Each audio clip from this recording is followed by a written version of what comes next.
choisi Jésus pour guider ma vie. Mon bien-aimé Jésus, il est à moi, je suis à lui. J'ai choisi Jésus pour guider ma vie. Mon bien-aimé Jésus, il est à moi, je suis à lui. J'ai choisi Jésus pour guider ma vie. Mon bien-aimé Jésus, il est à moi, je suis à lui. J'ai choisi Jésus pour guider ma vie. Mon bien-aimé Jésus, il est à moi, je suis à lui. En marchant dans les chemins, dans les rues, observant tous les passants. Seigneur, merci pour ta fidélité, pour ta parole, Seigneur. Et nous voulons, Seigneur, te connaître, Seigneur, davantage. Et tu nous en donnes la possibilité, Seigneur, encore aujourd'hui. Conduis-nous et dirige-nous au nom de Jésus. Amen. Amen. Que le nom du Seigneur soit béni. Nous faisons une pause par rapport à Béréen l'explorateur et nous voulons aujourd'hui aller dans ce que le Seigneur veut aussi nous apprendre. Nous lisons Matthieu 28,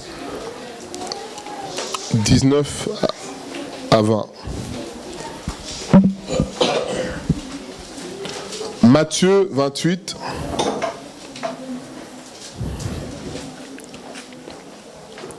19 à 20. Donc nous rappelons que s'il y a des interventions, on peut se manifester. Matthieu 28, 19 à 20. Le Seigneur dit: allez, faites de toutes les nations des disciples, les baptisant au nom du Père, du Fils et du Saint-Esprit, et enseignez-leur à observer tout ce que je vous ai prescrit. Voici, je suis avec vous tous les jours, jusqu'à la fin du monde. Et nous lisons aussi Luc 6, 40.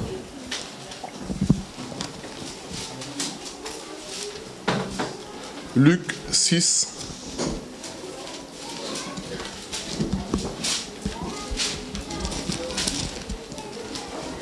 au verset 40.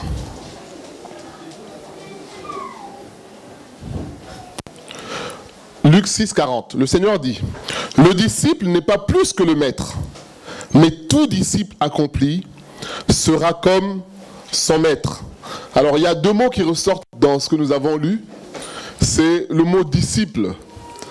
Et le thème de notre enseignement ce soir, c'est: suis-je disciple du Seigneur, de Jésus? C'est ça la question. Lorsque le Seigneur dit dans Matthieu 28, il dit: allez, faites de toutes les nations des disciples, le Seigneur n'est pas en train de dire que allez et remplissez des églises, convertissez des gens qui vont remplir des églises. Bien que cela soit la volonté de Dieu, le but de Dieu, ce n'est pas qu'il y ait des personnes qui viennent dans des assemblées pour faire de la figuration. Parce que si tel était le cas, alors pourquoi nous laisser sur la terre? Le Seigneur, en nous sauvant, l'objectif, c'est de faire de chaque chrétien, de chaque humain qui accepte sa parole, de faire de cet homme-là un disciple. Alors ma question aujourd'hui, c'est: suis-je disciple de Jésus? C'est ça la question. Et nous allons voir que finalement, on peut participer aux réunions chrétiennes, on peut être présent, ponctuel dans les choses de Dieu, mais sans réellement être disciple selon ce que le Seigneur attend de nous. Être disciple, ce n'est pas seulement assister aux réunions.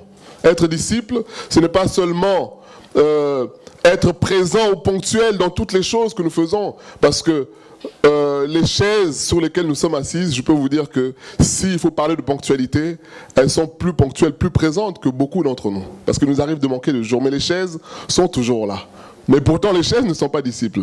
Donc, finalement, quelle est la pensée du Seigneur? La question c'est: suis-je réellement disciple de Jésus? C'est ça la question.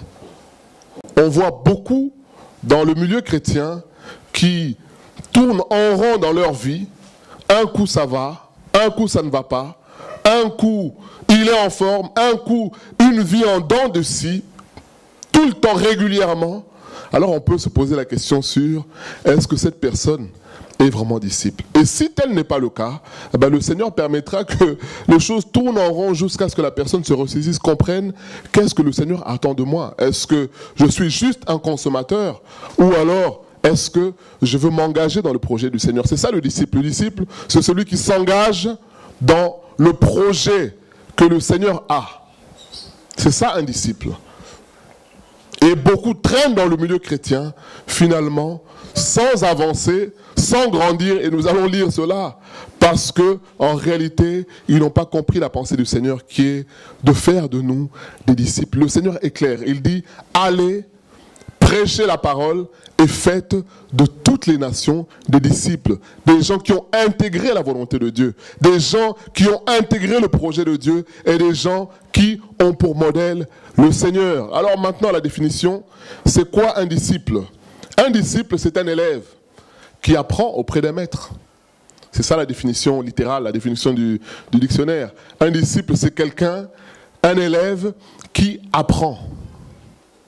C'est la première définition. Maintenant, dans l'apprentissage, ce qu'il faut comprendre, c'est quoi? C'est que celui qui apprend, il apprend pourquoi? Est-ce que lorsque nous apprenons des choses à l'école, est-ce que notre vie change pour autant? C'est notre connaissance qui grandit. Mais notre vie est la même. Mais on peut sortir avec un diplôme, on peut sortir avec... c'est pour ça que c'est ce qui fait que quelqu'un peut être docteur en tout ce qu'on veut, sciences politiques ou en médecine, mais lui-même être grand fumeur. Pourtant, il sait que fumer tue. Mais au niveau de la théorie, c'est quelqu'un qui a appris des choses. Il a appris comment fonctionnent les poumons, il a appris comment il faut faire pour être... Il connaît ces choses-là, mais finalement, il n'a pas la capacité de vivre ce qu'il connaît. Et on nous dit que le disciple, c'est celui qui apprend auprès d'un maître. Et il apprend. Et je peux nous dire que combien je connais dans le milieu chrétien qui apprennent. Quand je dis qui apprennent, c'est-à-dire qui vont partout. Je connais une personne qui, on lui dit telle personne est à Marseille, elle descend à Marseille. Telle personne fait un séminaire en Suisse, elle va en Suisse. Telle personne est à Paris, elle va à Paris. Elle cherche toujours à apprendre. Mais le but c'est quoi? C'est avoir la connaissance, connaître les choses, comme aujourd'hui c'est la mode dans le milieu chrétien, où le prédicateur qui prêche doit connaître le grec ou l'hébreu. Tel mot, c'est karéos, ça veut dire ceci, ça veut dire... Mais gloire à Dieu si tu as ce don-là d'apprendre les choses. Gloire à Dieu. Mais l'objectif de l'apprentissage, c'est quoi? C'est ça ma question à moi. Quand j'apprends, qu'est-ce que ce que j'apprends change dans ma vie? C'est ça. La première définition du disciple, c'est celui qui apprend. Et celui qui apprend auprès du maître, l'objectif, c'est que ce qu'il reçoit puisse le transformer. C'est dire, ah bah oui, finalement, j'avais pas compris les choses de cette manière-là. En fait, ce n'est pas un apprentissage comme à l'école simplement. C'est un apprentissage où on reçoit la vie du Seigneur. Et beaucoup apprennent sans changer. Nous lisons 2 Timothée 3, l'apôtre Paul en parle. Nous reviendrons à 2 Timothée 3 encore après, mais nous lisons déjà ce que Paul dit. C'est une réalité, on peut apprendre, mais sans réellement comprendre ce que Dieu attend. 2 Timothée 3, verset 6. 2 Timothée 3, verset 6. On peut commencer au verset 1er pour comprendre un petit peu le contexte. Donc Paul parle des derniers jours. Sache que dans les derniers jours, il y aura des temps difficiles, car les hommes seront égoïstes, ils seront amis de l'argent, fanfarons, hautains, blasphémateurs, rebelles à leurs parents, ingrats, irreligieux, insensibles, déloyaux. Ils seront calomniateurs, intempérants, cruels, ennemis de gens de bien, traîtres, emportés, enflés d'orgueil, aimant le plaisir plus que Dieu, ayant l'apparence de la piété, mais reniant ce qui en fait la force. Éloigne-toi de ces hommes-là. Verset 6 maintenant, écoutez ce qu'il dit. Il en est parmi eux qui s'introduisent dans les maisons et qui captivent des femmes d'un esprit faible et borné, chargés de péché, agités par de passions de toute espèce. Verset 7, qu'est-ce qu'on nous dit? Apprenant toujours mais ne pouvons jamais arriver à la connaissance de la vérité. Et là, il cite Jeannès et Jambres qui en font partie. Paul dit qu'il y a des femmes qui reçoivent des enseignements, bien sûr, des faux prédicateurs, mais elles reçoivent, elles sont enseignées, mais finalement, l'enseignement qu'elles reçoivent ne les transforme pas finalement. Mais elles apprennent. Après, on peut généraliser ça aussi à beaucoup de chrétiens qu'on connaît, qui apprennent, qui connaissent, qui ont lu tel livre, qui ont lu ceci, qui ont lu... Mais qu'est-ce que ce que tu as lu a apporté dans ta vie? Et l'apôtre Paul dit ici, ce sont des gens qui continuent à apprendre tous les jours ils apprennent. Aujourd'hui, avec Internet, il y a à boire et à manger. On va à gauche, on va à droite, on choisit, tel a plus de puissance, tel a plus de ceci, tel a plus de cela. Mais finalement, si cet apprentissage n'atteint pas son objectif, l'objectif c'est quoi? C'est connaître la vérité. Et la vérité c'est qui? C'est Jésus. C'est ça l'objectif. Alors à quoi ça sert d'apprendre sans connaître la vérité? Eh ben, on est l'homme le plus malheureux. Vaut mieux encore rester jouer à la plage, s'amuser et aller en enfer tranquillement plutôt que de vivre 40 ans dans les choses de Dieu pour se retrouver en enfer. Mais quelle souffrance! Quelle souffrance! Et l'apôtre Paul dit c'est une réalité. Il y a des gens qui apprennent mais qui n'arrivent pas à la vérité. Pourquoi? Est-ce que parce que Dieu est mauvais? Non, parce que ce sont des gens qui ont fait un choix, qui ont leur menu, qui ont comme disait, oui, mais dans votre assemblée, vous prêchez toujours la même chose. Vous parlez toujours de Jésus, Jésus, péché, péché. Je dis, mais les deux mots que tu cites là, Jésus, péché, pourquoi Jésus est venu sur la terre? C'est à cause du péché. Donc les deux mots là, Jésus est venu pour vaincre le péché et sauver l'homme. Et Jésus lui-même dit que toutes les Écritures parlent de qui? Ça parle de lui. Tout ce qui est fait doit parler de Jésus. C'est Jésus lui-même qui le dit. Et beaucoup apprennent sans arriver à la vérité, sans comprendre quelle est la volonté de Dieu. Ça, c'est le premier aspect de la définition du disciple. Le deuxième aspect, on dit que c'est un élève qui apprend auprès d'un maître. Mais quel est l'objectif? L'objectif, c'est de grandir pour ressembler au maître. C'est ça le deuxième objectif du disciple-là. C'est grandir pour être à l'image du maître. Nous lisons Éphésiens 4. Éphésiens 4. S'il y a des interventions, on n'hésite pas. Éphésiens 4. Verset 11.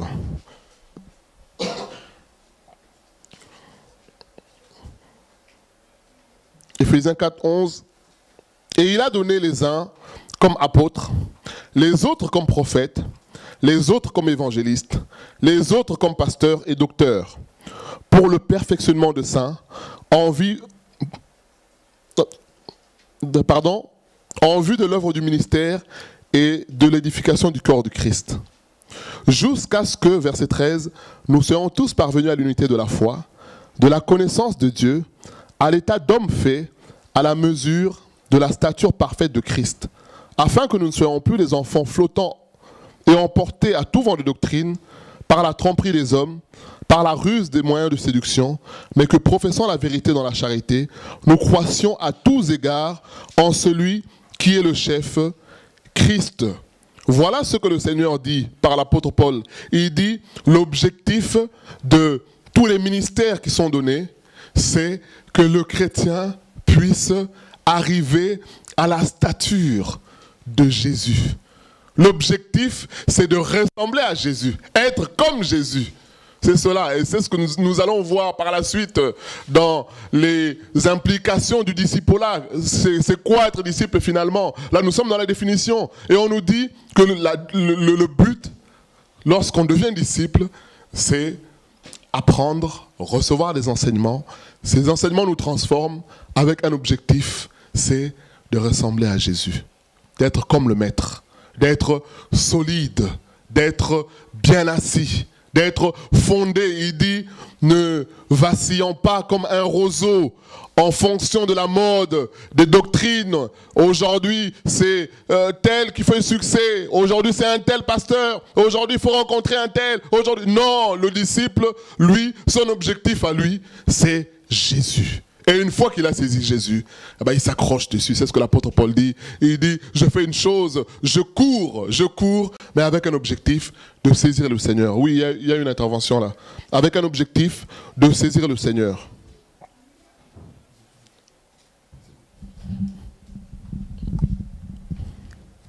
Oui, pasteur, moi j'aimerais... Alléluia. Alléluia. C'est bon. Oui, oui. Oui, pasteur, moi j'aimerais savoir... alors, un chrétien, quand on dit qu'on est chrétien, un véritable chrétien, c'est être comme Christ. Un disciple, d'après ta définition aussi, c'est quelqu'un qui va apprendre du maître, qui va suivre le maître. C'est bien ça.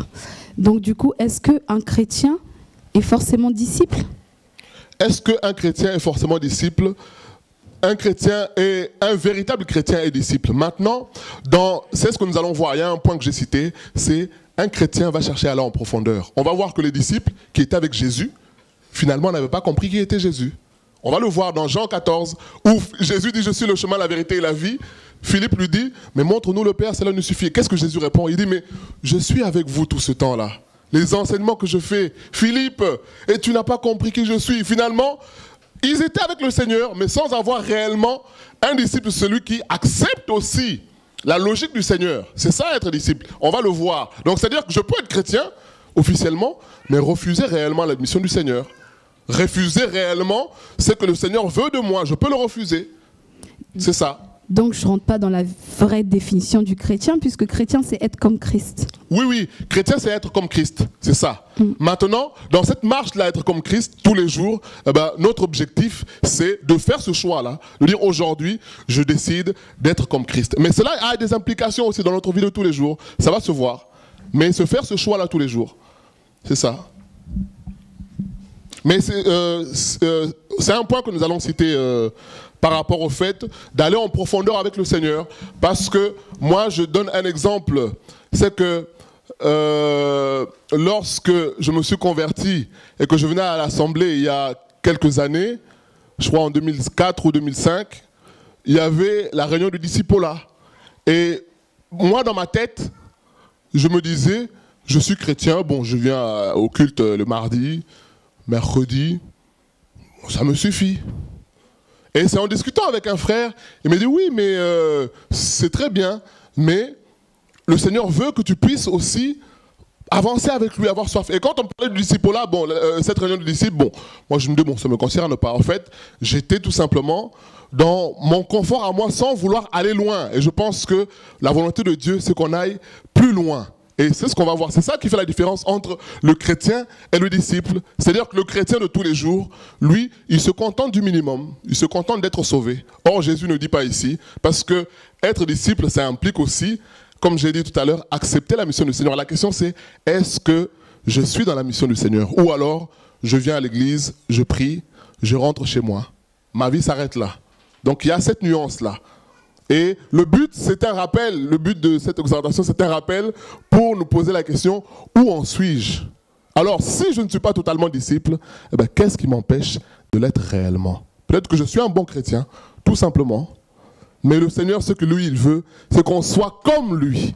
Qu'on ne soit pas bon chrétien, tout simplement, entre guillemets, quand je dis bon chrétien, parce qu'il n'y a qu'une seule façon d'être chrétien, c'est accepter Jésus réellement. Mais je pense que les enseignements qu'on nous donne tous les jours nous disent, ah tiens, il y a ça que je dois abandonner.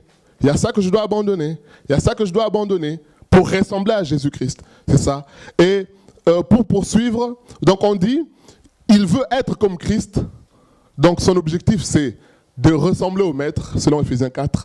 Mais un autre objectif aussi, c'est de pouvoir, par sa vie, transmettre la vie de Christ. C'est ça, un disciple. C'est-à-dire que par sa façon d'être, par sa consécration à Dieu, par son amour pour le Seigneur, eh ben, il transmet aussi cela aux autres. Par les enseignements qu'il reçoit, nous lisons 2 Timothée 2. Ce sont des passages bien aimés à connaître. Mais le but, c'est d'être sincère soi-même pour se dire, suis-je seulement un chrétien, entre guillemets bien sûr, je mets des guillemets, ou alors suis-je disciple du Seigneur? Bien sûr, comme la sœur, la déconnaisse a dit, être chrétien, c'est être comme Christ. Mais ça, c'est théorique. Le Seigneur n'a pas dit, vous serez des chrétiens. Il n'a pas utilisé ce mot-là. Il a dit, disciples. Donc, nous lisons 2 Timothée 2,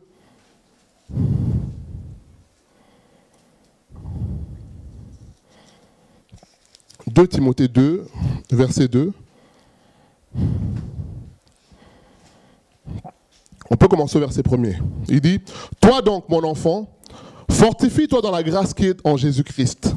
Et ce que tu as entendu de moi en présence de beaucoup de témoins, sois capable de l'enseigner aussi à d'autres. » Voilà ce que le Seigneur dit par l'apôtre Paul. Il dit à Timothée, ce que tu as reçu, sois aussi en mesure de le transmettre à d'autres.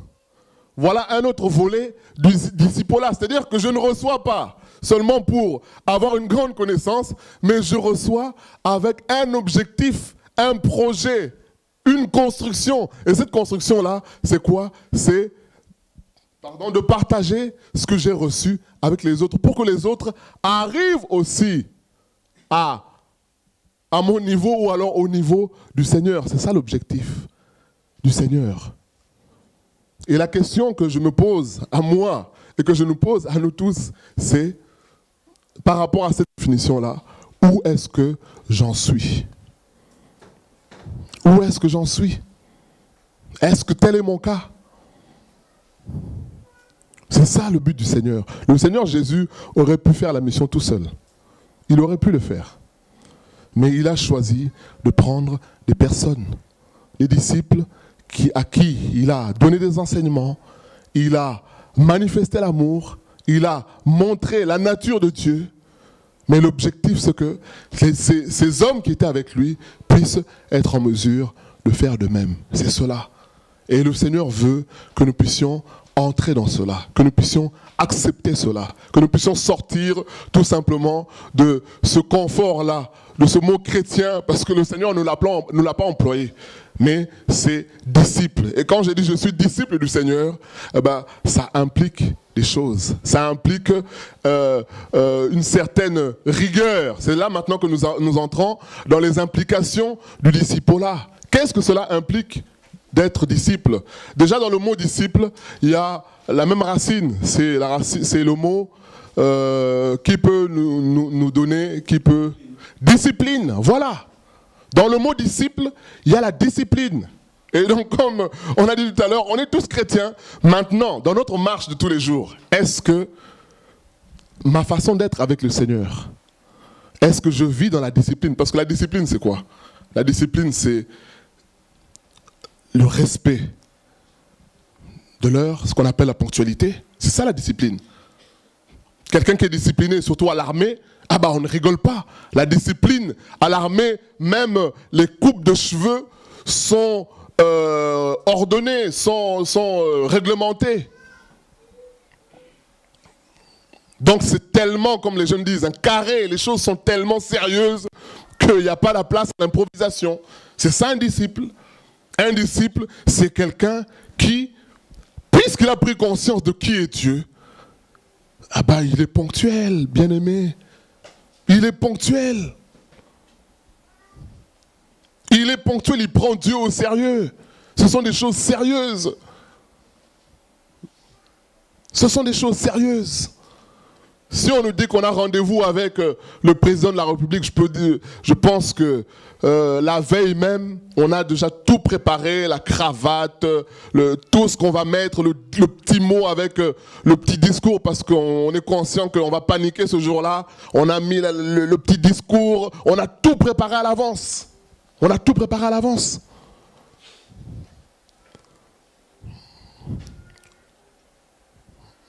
Un disciple, c'est quelqu'un qui suit des règles. Il y a des règles qui sont fixées. Il y a le sérieux, il y a la ponctualité. Avec le fonctionnement dans nos cellules de maison, on observe, on voit. Parce que dans nos têtes, on se dit, comme c'est un petit peu le cafouillage, donc le responsable d'équipe ne me voit pas forcément. Et il y a du laisser aller, le retard, ça... La prière à 9h, il faut compter les personnes. Mais tout ça, bien aimé, ce sont des rappels. Ce sont des rappels pour que nous puissions prendre conscience. Nous dire, Seigneur, moi le premier, Seigneur, pardonne-moi si j'ai été négligent dans ceci ou cela. C'est ça le but de cet enseignement. C'est ça le but. C'est nous rappeler à l'essentiel. C'est ça. c'est nous rappeler à l'essentiel. Qu'est-ce que le Seigneur attend de moi? C'est ça. L'apôtre Paul dit quelque part, il dit, je me réjouis de ce que vous avez été fidèles, vous avez manifesté la charité entre vous. Mais il dit une chose, c'est ça qui touche, il dit, je me réjouis d'autant plus que j'ai été absent parmi vous. Ça veut dire quoi? Ça veut dire que Paul est conscient, il y a des gens qui vont faire des choses parce que le pasteur est là, parce que l'ancien est là, parce que tel est là, parce que les conditions font que, il va être sérieux dans les choses parce qu'il sait qu'il sera vu. Mais l'apôtre Paul dit, je me réjouis parce que vous êtes restés fidèles, même quand je n'étais pas là. Finalement, c'est quoi la conclusion? C'est que ces gens-là faisaient les choses pour qui? Pour Dieu, pas pour l'homme. C'est ça. Et dans le mot disciple, il y a la discipline. Il y a ce sérieux-là. Je nous exhorte, bien aimé, moi le premier, à prendre le Seigneur au sérieux dans tout ce que nous faisons. Dans tout ce que nous faisons, prenons le Seigneur au sérieux. Les engagements que nous avons pris. Est-ce que dans les engagements que nous avons pris, est-ce que nous les tenons véritablement? Est-ce que les choses que nous le faisons parce qu'on nous l'a imposé? Ou parce que nous aimons le Seigneur? C'est ça la question que je nous pose. Suis-je disciple du Seigneur? Ça commence par là. Ça commence par là. Le Seigneur dit dans Luc 16:10, il dit, celui qui est fidèle dans les choses qui sont petites, il sera dans les grandes. Si tu es fidèle dans les choses qui ne t'appartiennent pas, alors Dieu te confiera des plus grandes. Mais si tu n'es pas fidèle dans cela, comment tu veux que Dieu te confie d'autres choses? C'est ça la question. Suis-je réellement disciple? Lisons ce que l'apôtre Paul dit. 2 Timothée 3, nous étions, on lit maintenant verset 10.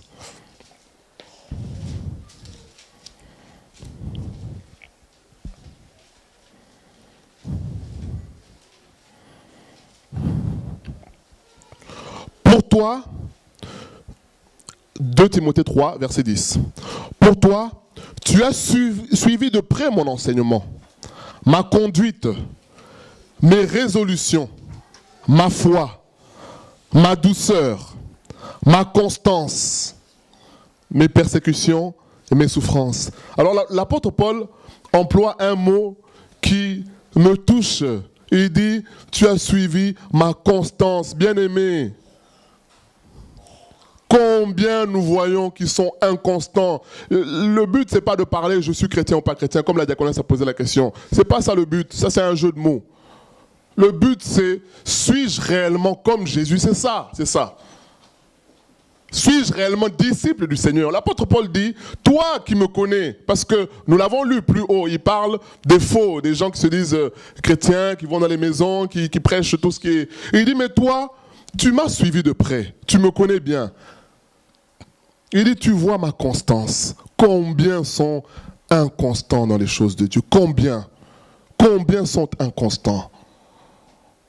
Combien? Il y en a qui viennent même avec une assurance pour te dire « Dieu m'a dit ».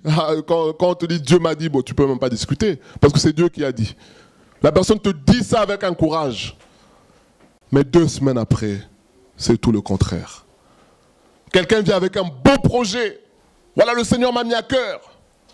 On commence le projet, la personne te lâche. Combien? Paul dit, tu connais ma constance. C'est quelque chose qui nous manque aujourd'hui. Dans la discipline, il y a le fait, c'est aussi dans la constance, il y a des gens, tu fais un projet avec lui. Quand je dis un projet, c'est dans le travail du Seigneur. Mais tu as toujours peur parce que tu te dis, à un moment ou à un autre, la personne peut me lâcher. Ce sont des réalités, bien aimés, ce sont des réalités. Tu fais le projet, mais tu prépares un plan B quand même. C'est malheureux, c'est vrai, c'est malheureux. Parce que quand tu prépares un plan B, ça veut dire quoi? Ça veut dire que le plan A, je ne peux pas trop me mettre dessus. C'est ça que ça veut dire. C'est ça que ça veut dire. Tu fais un projet, mais tu prépares quand même un plan B parce que tu dis, à la dernière minute, la personne va me planter. C'est ça. Il y a une intervention là. Le but du Seigneur, c'est que nous puissions être... Donc, quand on parle de toi, le Seigneur sait que, ah oui, lui, c'est quelqu'un sur qui je peux compter. C'est ça, le but de cette exhortation, c'est ça. C'est nous dire, est-ce que le Seigneur peut compter sur moi? C'est ça ma question. Est-ce que le Seigneur peut compter sur moi? C'est ça.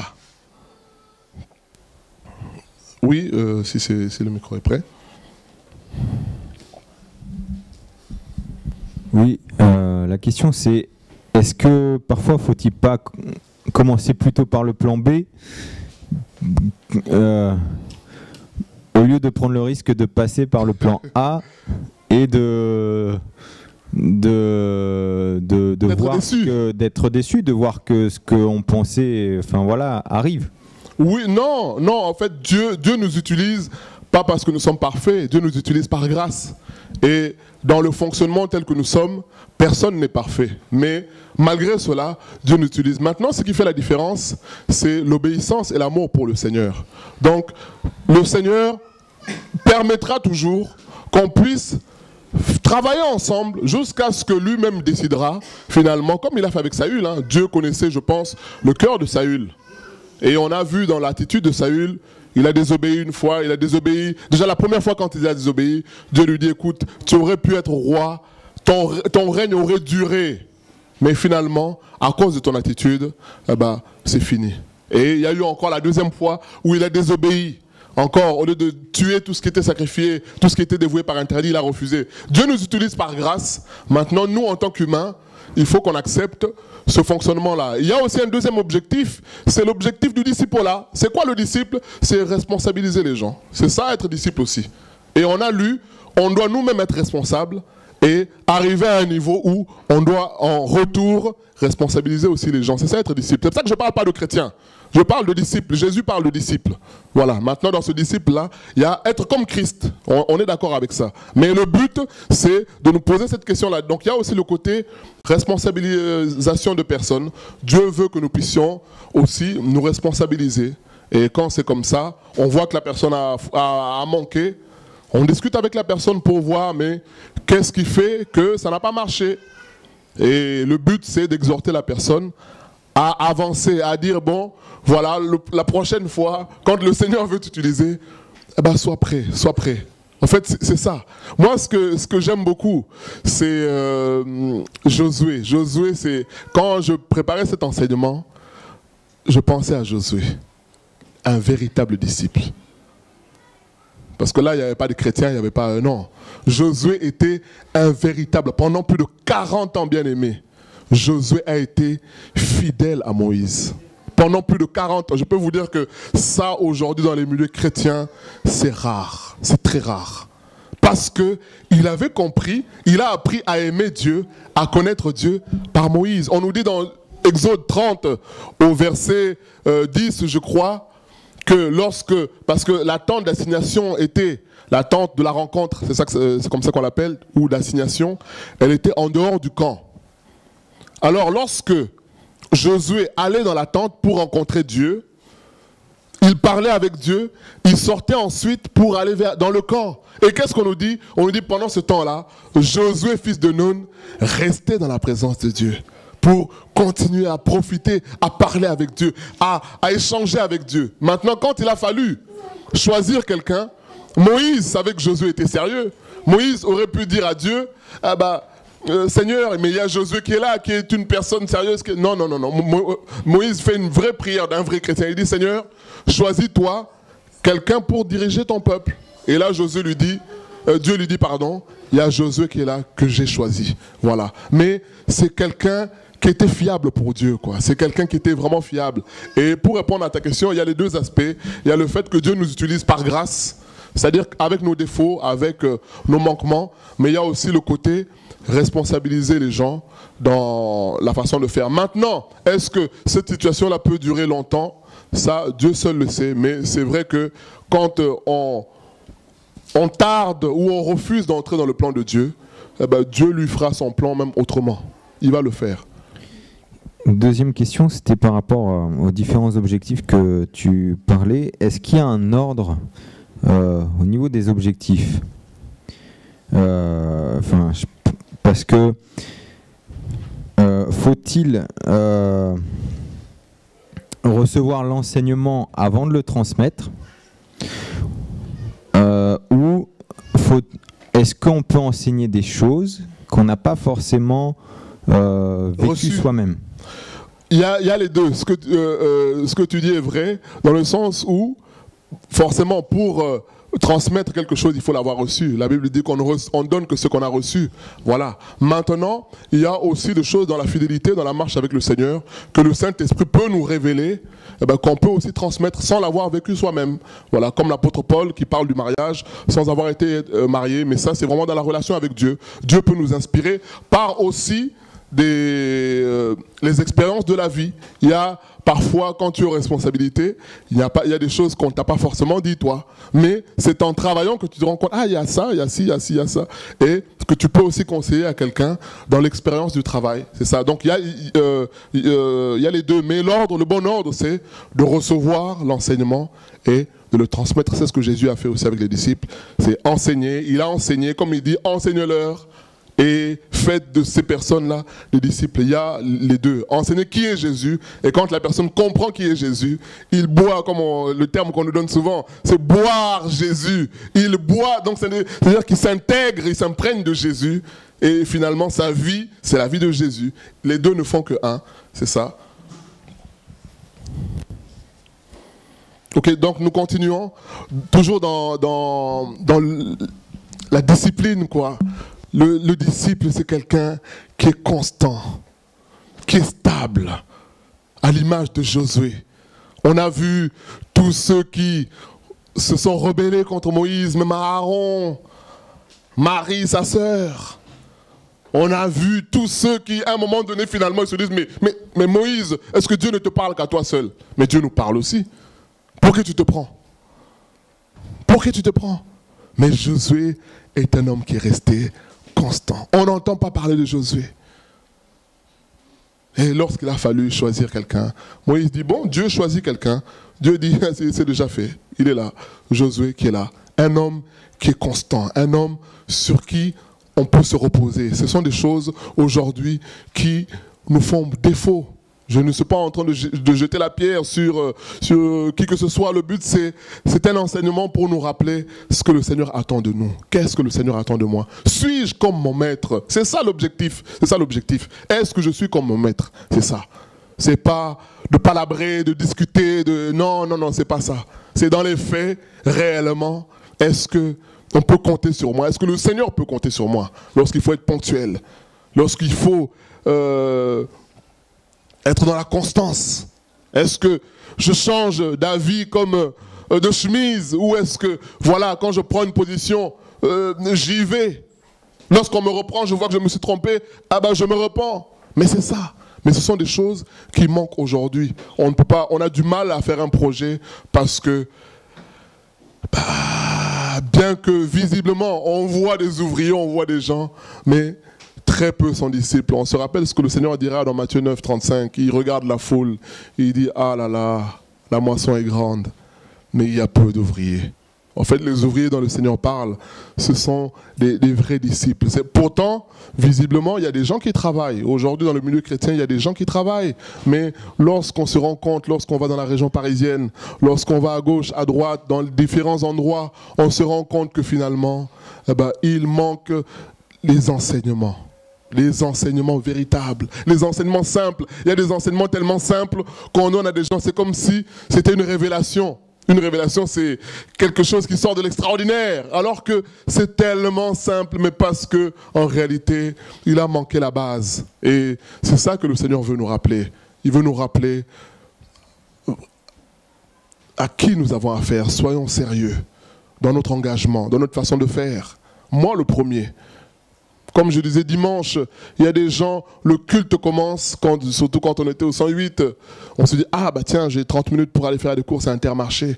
Mais voilà, c'est pas l'attitude d'un disciple. Je dis pas c'est pas l'attitude d'un chrétien, non. C'est pas l'attitude du disciple du Seigneur, c'est pas ça. Au moment d'aller de venir louer le Seigneur, je dis bon allez, la modération dure 30 minutes, allez je vais vite 30 minutes faire les courses. Non, ça c'est un manque de respect pour le Seigneur. Après on peut avoir toutes les excuses.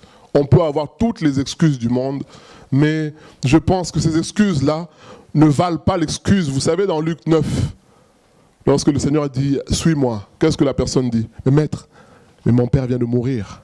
Il faut que j'aille l'enterrer. » Je pense que toutes nos excuses là ne valent pas cette excuse-là. Parce que cette excuse-là est valable. Quelqu'un a perdu son père. Mais qu'est-ce que Jésus lui répond? Il dit « Oui, oui, c'est vrai. Mais laisse les morts enterrer leurs morts. Toi, suis-moi. » Laisse les morts enterrer leurs morts, toi suis-moi. Le Seigneur n'est pas en train de dire que tu dois abandonner ton père. Non, il dit, écoute, là, il y a des priorités. Ton père est mort. Il y aura des cérémonies qui seront faites. Toi, fais ton acte de présence pour honorer ton père, c'est tout. Mais toutes les cérémonies, tout ce qu'il faut faire, il dit, non, mais il est déjà mort. Mais Dieu, lui, ce qu'il veut maintenant, c'est sauver des gens. C'est sauver ceux qui sont encore vivants. Alors viens, suis-moi. C'est ça. Alors, est-ce que toutes ces excuses-là ont de la valeur devant le Seigneur? Elles n'ont pas de valeur devant le Seigneur, c'est ça.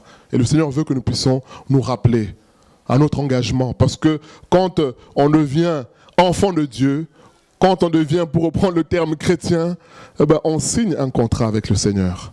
On signe un contrat, on dit, Seigneur, je te donne ma vie, qui est polluée par le péché, et je prends ta vie, qui est une vie pure, une vie victorieuse sur le péché, une vie qui m'amène à aimer Dieu, à servir Dieu, à être partisan. C'est un mot c'est un point que nous allons voir, partisan du Seigneur. C'est ça être chrétien. Et c'est ça, on signe ce contrat-là. Mais maintenant, ça va se voir aussi dans la vie de tous les jours, dans notre façon, comme on a prêché dimanche, on a dit, nos choix révèlent nos cœurs. Le choix que tu fais révèle réellement ce qu'il y a dans ton cœur. Et là, il n'y a pas besoin de débat, bien aimé. Il n'y a pas besoin de débat. Moi, j'aime Dieu. Moi, ceci, moi. Oui, c'est très bien, c'est très bien. Mais le Seigneur nous attend dans la concrétisation. Il dit à Abraham, Abraham, oui, Seigneur. Où es-tu? Il dit, me voici. Donne-moi ton fils. Abraham sûrement se dit dans son cœur, lequel? Il dit, celui que tu aimes. Ah. Et j'aime beaucoup parce qu'on dit, après ces choses, Dieu mit Abraham à l'épreuve. C'est écrit. Donc Dieu lui-même est conscient que là, c'est du sérieux ce qu'il va demander à Abraham. Abraham il prend le couteau. Quand Dieu dit, tue ton fils, c'est pas mets un coup de couteau, non, c'est égorge-le. Vous vous rendez compte un peu de je ne sais pas quel mot utiliser, mais c'est égorge ton fils, celui que tu aimes. Lorsqu'Abraham met le couteau, Dieu lui dit, écoute, l'ange lui dit, écoute, arrête. Je vois maintenant que tu crains Dieu. C'est ça. C'est ça. On peut faire des beaux discours, mais le Seigneur va nous amener à un point. Et c'est une remise en question permanente. Lui dire, Seigneur, où est-ce que j'en suis? Où est-ce que j'en suis dans la marche avec toi? Où est-ce que j'en suis? Donc nous continuons s'il n'y a pas d'intervention. Donc nous avons dit que dans le disciple-là, il y a la discipline, il y a le sérieux, il y a la rigueur. Donc on sait à qui on a affaire. On sait à qui on a affaire. Bien aimé, quand il faut s'absenter au travail, bah, je pense qu'on n'oublie pas d'appeler, on n'oublie pas de faire ce qu'il faut. Aujourd'hui même, je pense que ça a changé. Quand tu as un arrêt maladie, il faut le faire parvenir au travail dans les 24 heures ou je ne sais plus comment. Mais c'est vrai. Donc tu t'arranges pour que les choses soient faites. Parce que tu dis, ah, il faut que je respecte les choses. Mais est-ce que ce même respect-là, on l'a avec le Seigneur? Est-ce qu'on l'a? Est-ce qu'on a cette même attitude-là envers le Seigneur? Oh, le Seigneur est de loin plus grand. Mais souvent on se dit, ah, le Seigneur attendra. On a un rendez-vous à prendre. Bon, on nous propose des heures, 18 heures, bon, il y en a même sans chercher à voir des autres créneaux. 18 heures, oui, c'est bon, je prends. Le culte attendra, même sans moi, le culte se fera. Ce n'est pas l'attitude ici. Je ne suis pas en train de dire que celui qui fait ça fait mal, non. Je pense qu'on se connaît, mais moi je parle, en tout cas pour ce cas-là, pour moi. Je me dis, non, le Seigneur avant. Le Seigneur avant tout. Maintenant, on se connaît tel que nous fonctionnons. Nous nous connaissons aussi nous-mêmes, mais le but c'est de nous rappeler quelle est la place que tu donnes au Seigneur. C'est ça. Quelle est cette place que tu donnes au Seigneur? Et le Seigneur veut que nous puissions intégrer, qu'il veut de nous, non pas seulement des gens qui remplissent un lieu de culte, non, mais qui soient des disciples véritables, des petits Christ. C'est ça que le Seigneur attend de nous. C'est ça. Que le nom du Seigneur soit béni. Donc un disciple, nous avons un peu parlé de cela. c'est celui qui suit un modèle, qui suit le maître. Et Jésus dit lui-même dans Jean 5, 30 que nous allons lire. Jean 5, 30.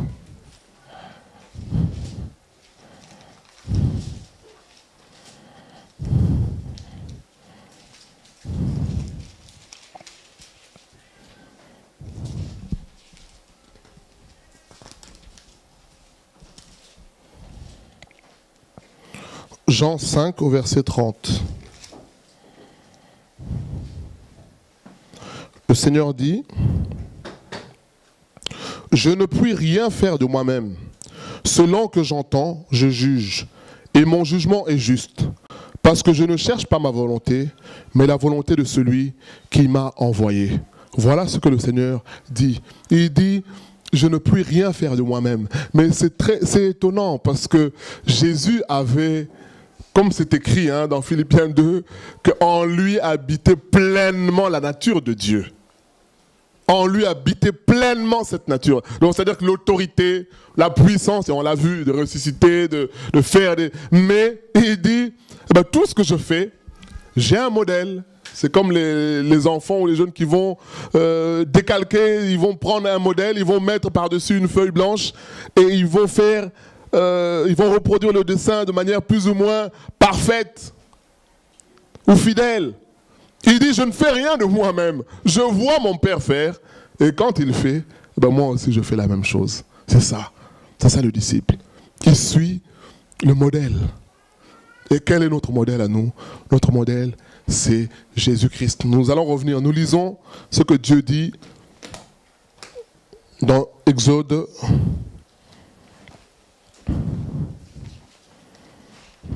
Exode 26.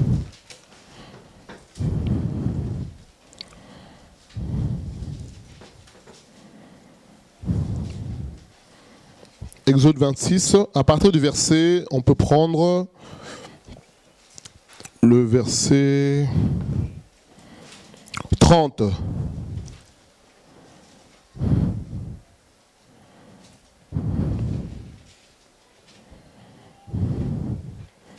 Exode 26. Donc Dieu parle à Moïse. C'est pour la construction du tabernacle. Verset 30. Voilà ce que Dieu dit. Tu dresseras le tabernacle d'après le modèle qui t'est montré sur la montagne. Voilà ce que Dieu dit. Et dans Exode 25, Dieu parle du chandelier pareil. Il dit, tu feras le chandelier en fonction de ce que tu auras vu. Bien aimé, le tabernacle là, ça symbolisait quoi? Ça symbolisait la présence de Dieu, le culte de Dieu. Dieu est en train de dire à Moïse, le culte de Dieu, puisqu'il m'appartient, c'est moi qui en suis l'architecte. C'est moi qui dois te dire comment on doit faire les choses. Parce que ça m'appartient. Donc tu ne vas rien inventer. Tu n'as rien à inventer. Ce que tu vas faire, c'est ce que tu auras vu, tu auras reçu de moi. Bien-aimé, aujourd'hui, dans les milieux chrétiens, est-ce que c'est ce qu'on voit? Les gens sont des génies pour inventer des choses. Il y a toutes sortes d'inventions qui sortent d'où on ne sait pas. Bien sûr, je pense que ce sont des choses qui viennent du diable. Il y a toutes sortes d'inventions. Dieu dit ici à Moïse, il dit, tu feras le tabernacle selon le modèle que je t'ai montré. Tu vas respecter. Et quand vous lisez le chapitre 25, le chapitre 26, Dieu donne des mensurations, des mesures précises, la couleur même.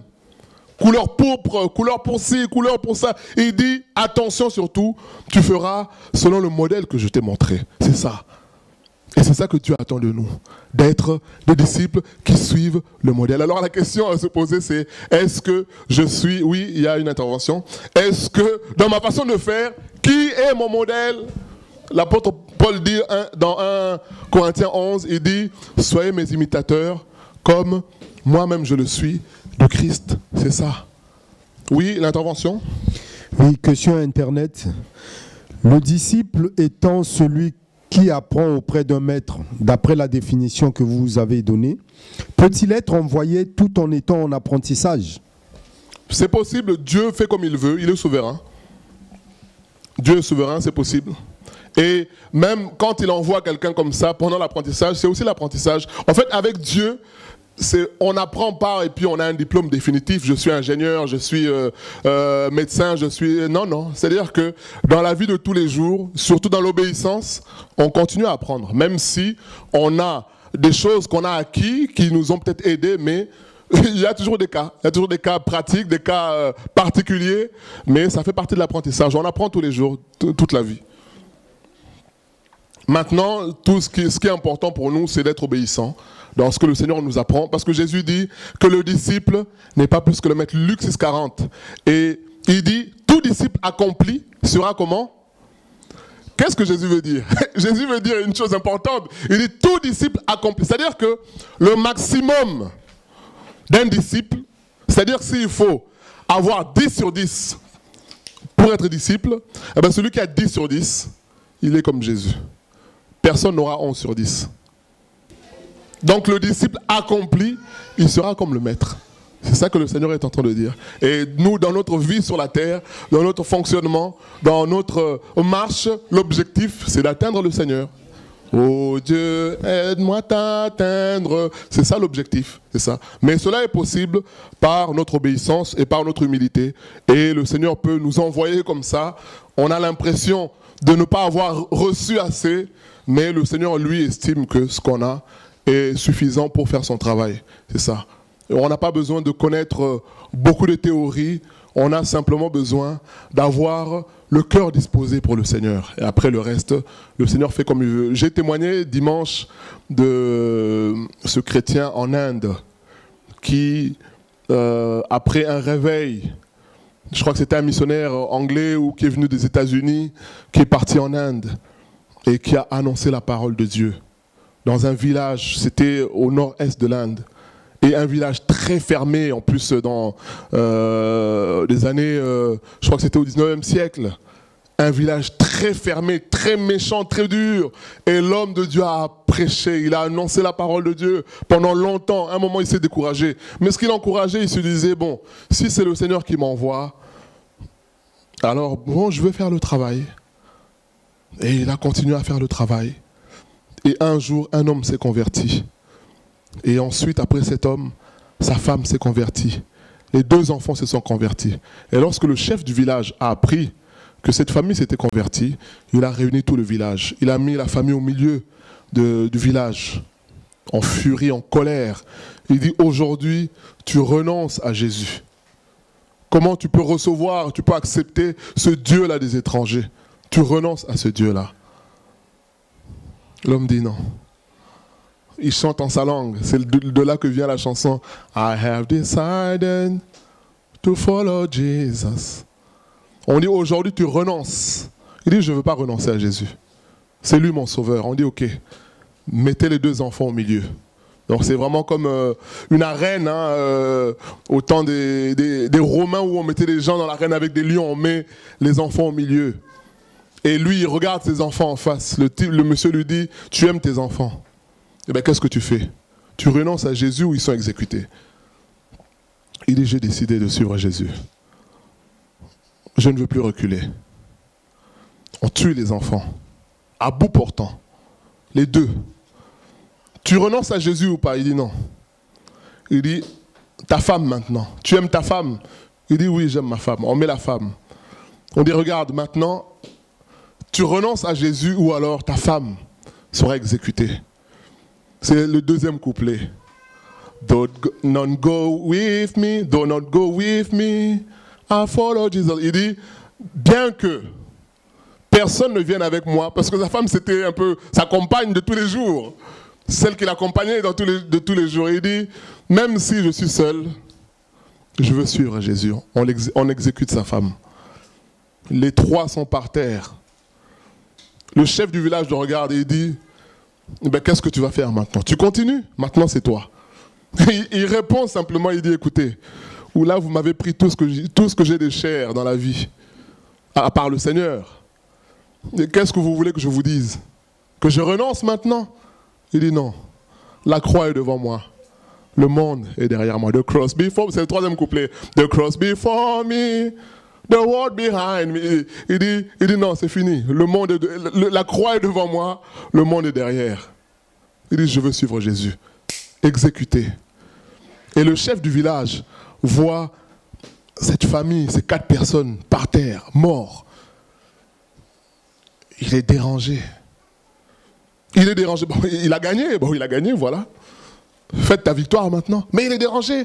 Comme on dit en français, à vaincre sans péril, on triomphe sans gloire. Ça veut dire que quand tu remportes une victoire avec quelqu'un qui ne se bat pas avec les mêmes armes que toi, la victoire n'a pas un goût véritable. Tu peux pas jubiler parce qu'au fond de toi, tu sais que c'est pas égal.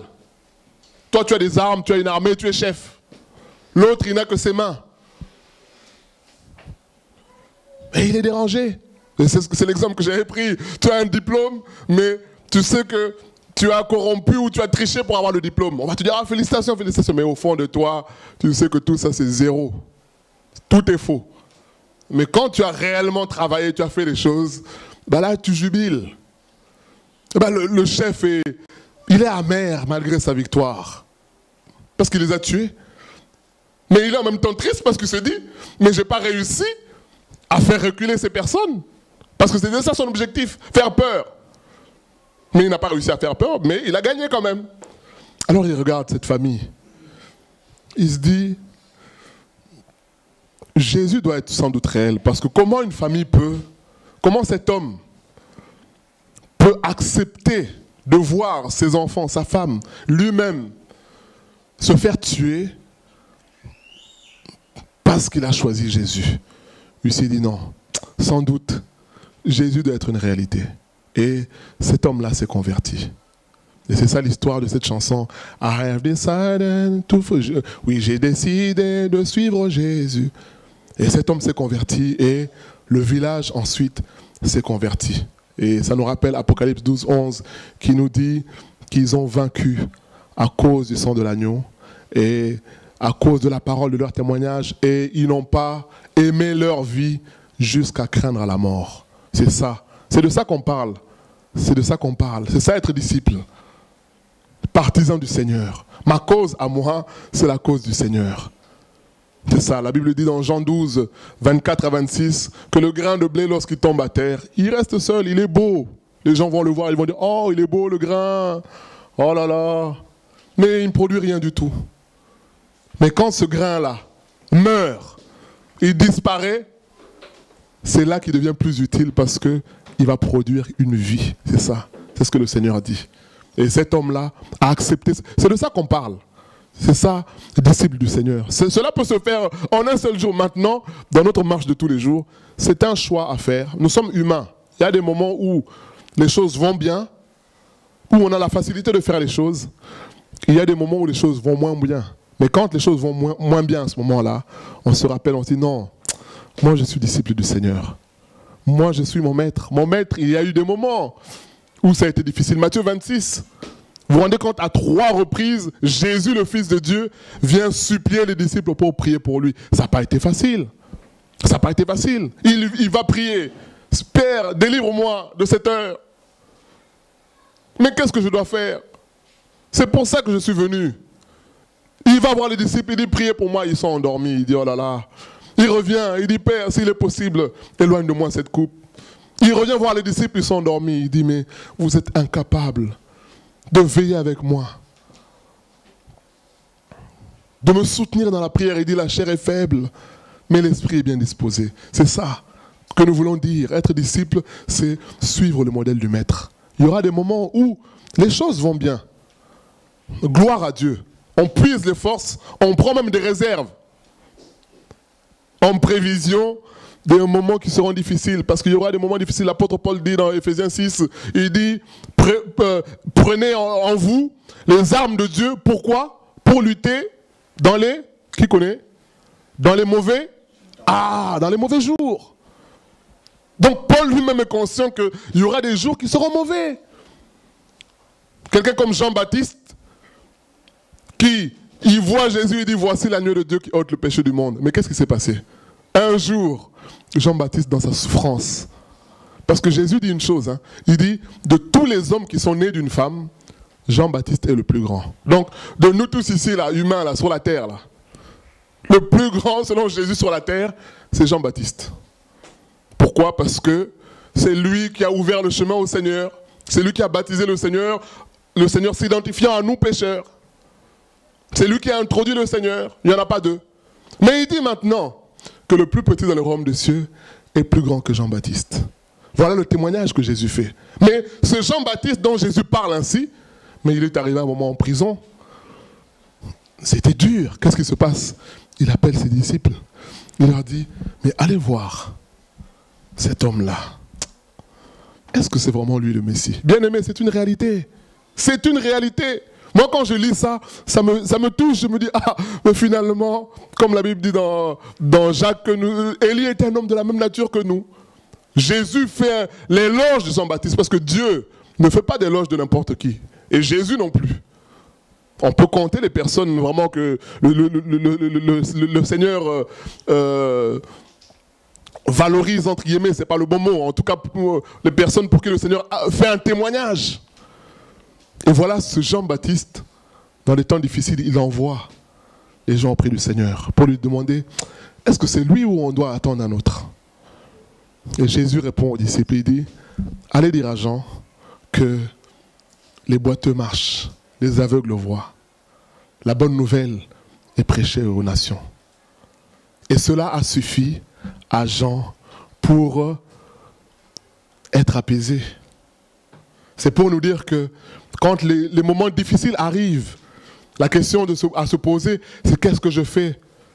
Eh bien, le modèle, il est dans la parole de Dieu. C'est aller au pied du Seigneur et dire, Seigneur, c'est difficile pour moi. Et là, le Seigneur va nous envoyer. Comme il a dit à Jean, Jésus aurait pu dire, mais vous ne voyez pas ce que je fais. Regardez tout ce que je fais. Non. Jésus dit, allez dire à Jean, parce que Jean était prophète. Jean connaissait la loi. Et dans Ésaïe 35, il est dit, on parle du Messie, de 1 à 5, on parle de la mission du Messie. On dit que lorsque le Messie viendra, il va annoncer la parole, il va purifier les lépreux, il va ouvrir les yeux aux aveugles, il va... Tout ce que Jésus a fait, finalement, Jean connaissant la loi de Dieu, Jésus dit à ces gens-là, allez dire à Jean ce qui se passe. Et c'est cela aussi. Le Seigneur veut que nous puissions prendre modèle sur lui-même, qui est le Fils de Dieu, qui a connu des temps difficiles, mais il a pleuré, il a crié à son maître, à son père, pardon, et il est écrit qu'un ange est venu le fortifier. C'est ça. Suivons le modèle, n'inventons pas d'autres modèles, il n'y en a pas d'autres. Il n'y a qu'un seul modèle. Le modèle, c'est Jésus-Christ. C'est ça. Ne cherchons pas à inventer. Dans Béréen l'explorateur, ce qu'on voit, il y a une chose qui nous a été dite, c'est que dans tous les serviteurs que nous voyons, il y a une continuité dans le travail. Il y a une continuité. Donc personne ne vient inventer quelque chose de nouveau. Non. Il y a toujours une continuité. Et Dieu veut qu'il y ait cette continuité-là pour nous apprendre à rester humbles. Or, aujourd'hui, dans le milieu chrétien, les gens inventent toutes sortes de recettes. Toutes sortes de choses. Il y a des livres. Si tu lis ce livre-là, il va changer ta vie. Là, je ne sais pas combien de dimensions. Les 7 clés de la réussite pour le mariage. Les 7 clés du bonheur. Il y a toutes sortes de recettes. Toutes sortes de recettes. Toutes sortes de recettes. Est-ce que cela transforme les gens? Pas du tout. Le véritable modèle, c'est le Seigneur. Ne cherchons pas à inventer quoi que ce soit. Le disciple, c'est celui qui suit le modèle. Et il dit, je ne fais rien de moi-même. Je regarde ce qui est écrit. Et en fonction de ce qui est écrit, j'applique, tout simplement. Voilà. Que le Seigneur nous aide. S'il n'y a pas d'intervention, nous continuons. Un autre point, c'est quelque chose que nous avons évoqué tout à l'heure avec la diaconesse Nélisha. Le disciple, c'est celui qui va en profondeur. Ce n'est pas celui qui reste en surface. Bien aimé, on se rappelle lorsqu'à un moment les disciples posent la question à Jésus. Ils disent, mais maître, pourtant Jésus enseignait à la foule, hein, mais il parlait en parabole par moment.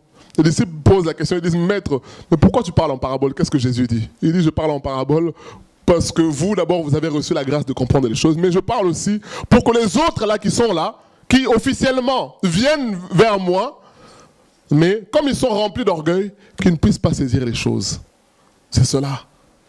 Le Seigneur veut que nous puissions aller en profondeur, comprendre qui il est réellement. Et l'exemple que j'ai donné tout à l'heure, c'est dans Jean 14, où Philippe, qui est avec Jésus, Jésus dit au verset 6, « Je suis le chemin, la vérité et la vie, nul ne peut aller au Père que par moi. » Philippe lui pose la question, il dit, « Mais Seigneur, dans ce cas-là, comme tu nous montres le raccourci, c'est le Père, bah pourquoi passer par toi? Montre-nous le Père, cela nous suffit. » Et Jésus est triste au verset 8. Jésus est triste, il dit, « Mais Philippe, tu n'as pas compris depuis tout ce temps que je suis avec toi, que celui qui me voit a vu le Père. Tu n'as pas compris que tout ce temps que je passe avec toi, c'est pour qu'on soit intime.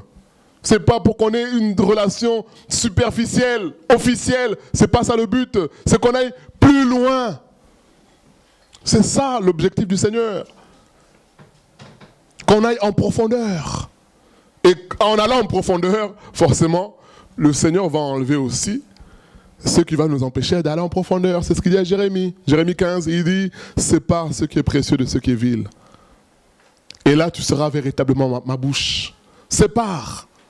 Il y a des choses dans nos vies que nous avons qui ne sont peut-être pas des péchés. Alors si c'est des péchés, ce sont des péchés, bah, séparons-nous de cela. Mais il y a des choses qu'on garde comme des habitudes de fonctionnement.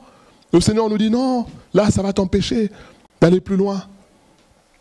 Le jeune homme riche, il dit, mais Seigneur, je t'aime. Dès ma jeunesse, Jésus lui dit, oui, c'est vrai. Et on dit, Jésus l'aima. Jésus l'aima. Mais Jésus lui dit, écoute, puisque tu vas aller en profondeur, tu veux vraiment être mon disciple, tu veux être sauvé, alors vends tout ce que tu as. Vends-le, distribue ce que tu vas recevoir et viens et suis-moi. Qu'est-ce qu'on nous dit? Que l'homme est retourné tout triste, malheureusement. Il était triste. Nous allons lire avant... oui, Diaconesse Nélisha, tu peux intervenir. Mais nous prenons 2 Corinthiens 5, 16. Oui, pasteur, j'avais une question par rapport au point précédent, par rapport au fait qu'un véritable disciple doit transmettre, si j'ai bien compris. Donc si une personne qui se dit disciple doit forcément... c'est pas bien dit assurer sa succession, mais en fait il faut toujours qu'il ait... il doit préparer entre guillemets l'avenir, quoi. Normalement, si j'ai bien compris, ça veut dire que si du coup comment dire, s'il garde avec lui tout et qu'il ne transmet pas, c'est pas un véritable disciple. Bah, c'est pas bon, c'est pas bon.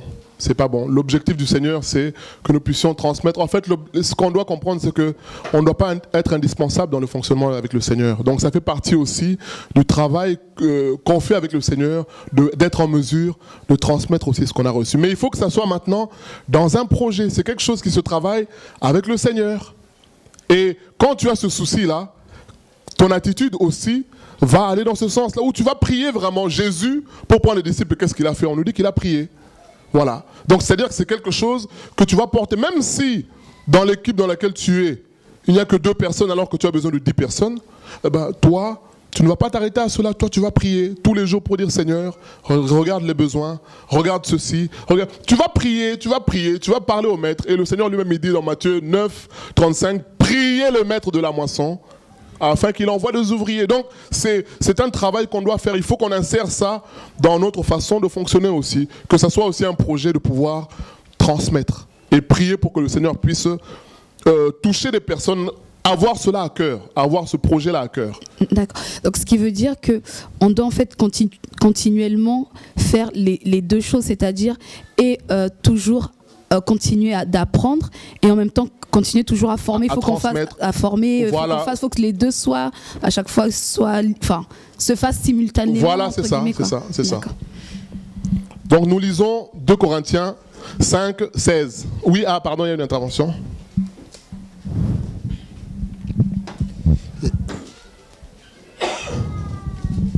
À une intervention internet. Finalement, le respect de Dieu et le fait d'être disciple et d'être religieux, la frontière est très mince. Donc seul Dieu peut connaître réellement où nous en sommes. Donc finalement, il n'y a que Dieu qui peut nous reprendre à ce niveau. Non, non, parce que la Bible dit que l'homme spirituel juge de tout. C'est-à-dire que celui qui a l'esprit peut comprendre dans le discernement aussi que l'attitude de telle personne, c'est une attitude qui est due à la légèreté aussi. Parce que c'est pour ça qu'il y a des responsables, pour nous reprendre, pour nous dire, bon ça, on aurait pu faire comme ça. Maintenant, il y a aussi notre propre conscience. Dieu nous parle aussi à nous. On a vu la semaine dernière, je crois, où on nous disait que dans le processus du jugement de Dieu, Dieu commence d'abord par parler à la conscience. Bon, là, ce n'est pas un jugement, mais puisque Dieu nous aime, il va nous parler. Il va nous dire, non, là, ce que tu fais là, est-ce que tu le fais pour moi ou est-ce que tu le fais pour quelqu'un d'autre? Est-ce que tu le fais pour être religieux, pour te donner bonne conscience, ou est-ce que tu le fais parce que tu m'aimes? C'est ça, Dieu nous parlera toujours. Dieu nous dira des choses et au fond de nous, on le saura. On le saura. Et les personnes qui nous conduisent aussi, parce qu'ils sont là pour nous aider, ils vont aussi nous aider dans ce sens-là. Donc nous lisons 2 Corinthiens 5,16. On dit, « Ainsi, dès maintenant, nous ne connaissons personne selon la chair. Et si nous avons connu Christ selon la chair, maintenant, nous ne connaissons plus de cette manière. » On peut lire aussi le verset 17 que nous connaissons. « Si quelqu'un est en Christ, il est une nouvelle créature. Les choses anciennes sont passées. Voici, toutes choses sont devenues nouvelles. » Alors, on nous dit au verset 16, l'apôtre Paul dit, « Ainsi, nous qui avons connu Christ selon la chair, on ne doit plus le connaître de cette manière-là. » Qu'est-ce que Paul est en train de dire là? Jésus est venu sur la terre physiquement, les gens l'ont connu. Certains l'ont considéré comme étant le fils du charpentier, le petit charpentier. Certains l'ont connu comme étant le fils de Marie. Et ils sont restés là, à ce niveau-là. Mais il y en a qui ont compris que maintenant, ce n'est pas seulement le petit charpentier. Non, il est Dieu. On se rappelle du centenier romain. Qui a compris? Pourtant, il n'avait pas plus de grâce que les autres. Hein, non, il a compris, il vient dire à Jésus, non, il n'y a pas besoin que tu viennes chez moi. Parce que toi, moi, de la même manière que je parle, les gens s'exécutent, toi aussi tu peux parler, les gens vont s'exécuter. Le Seigneur regarde cet homme, il dit, oh là là. Il dit, en Israël, je n'ai pas vu une telle fois. Matthieu 15, la femme syrophénicienne, qui dit à Jésus, Seigneur, ma fille est tourmentée par un démon. Le Seigneur ne répond pas à cette femme. Les disciples se disent, maître, si tu ne réponds pas, ça veut dire qu'elle te gêne. Et je pense qu'ils étaient bien contents de se débarrasser vite de la femme pour se retrouver avec le maître tranquillement. Le Seigneur ne répond pas. Maître, fais quelque chose. Le Seigneur répond, il dit, j'ai été envoyé seulement aux brebis perdues de la maison d'Israël. Il dit, Seigneur, c'est vrai ce que tu dis, mais aide-moi, viens-moi en aide. Le Seigneur enfonce le clou et dit, on ne donne pas les choses saintes aux chiens. La femme dit, oui maître. Mais nous les petits chiens, on se contente des miettes qui tombent de la table. Oh, le Seigneur a dit, oh là là femme, que ta foi est grande. Que ta foi est grande. La femme dit, Seigneur, tes bénédictions, nous n'en sommes pas dignes. Elles sont tellement grandes. Nous sommes des étrangers. Nous ne sommes pas dignes. Mais les miettes de tes bénédictions vont suffire pour nous bénir finalement. Jésus dit, oh là là, qu'est-ce qu'elle a compris. Pourtant, il y a des gens qui étaient avec le Seigneur autour de lui, qui ne sont pas rentrés dans cela. C'est ce que Paul explique. Il dit, nous qui avons connu le Seigneur dans la chair, on doit maintenant comprendre, quand on se convertit, que Jésus n'était pas seulement un juif qui était en Israël, qui a fait ci, qui a fait... Non, Jésus est Seigneur. C'est ce qu'on voit dans l'Apocalypse. Jean, il dit, j'étais à Patmos, sur l'île exilée. J'ai vu le Seigneur. Et qu'est-ce qu'il dit? Je me suis prosterné. Pourtant, il est avec le Seigneur. On dit même de Jean que c'était l'apôtre que le Seigneur aimait, qui mettait sa tête sur la poitrine de Jésus. Il connaissait très bien le Seigneur.